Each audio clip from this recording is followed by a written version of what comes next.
All right, we're breaking ground right here. Get the excavators ready to move in. Everyone assumed I was just some forgotten farmer on the outskirts. The construction company rolled in one morning, tore down my fence posts, and started pouring foundations across my land. 112 luxury townhomes went up over 18 months. I watched it all happen from my porch.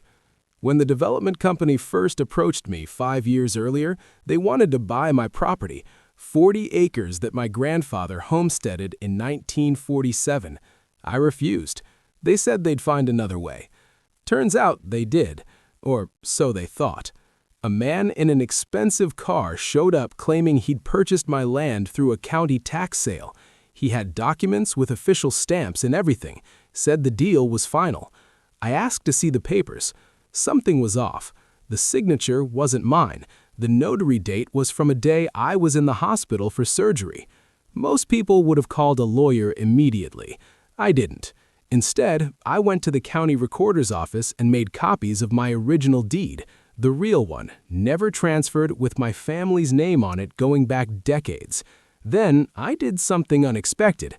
I let them build everything. Every foundation, every rooftop, every sidewalk and streetlight. The development company invested over $8 million. They named it Meadowbrook Heights. My grandfather called it Miller's Field. Families moved in, an HOA formed, they elected a board, collected dues, and even hired a management company. The development company threw a ribbon-cutting ceremony. I drove past it that day and smiled. 2 years after the last house sold, I filed a quiet title lawsuit. My attorney presented the original deed, the signature analysis proving fraud, and documentation that no legal transfer had ever occurred. The judge took one look and ruled in my favor. Every single structure sat on my land. Legally, I owned 112 homes I never asked for. The development company tried settling. The HOA panicked. Homeowners threatened lawsuits against everyone. But the law was clear. You can't sell what you don't own. I didn't evict anyone.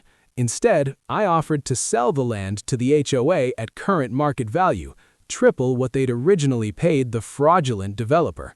They had no choice. Insurance covered most of it. I walked away with enough money to retire 3 generations over. Sometimes revenge isn't loud. Sometimes it's patient. And sometimes the best move is letting them dig their own hole before you show them the deed.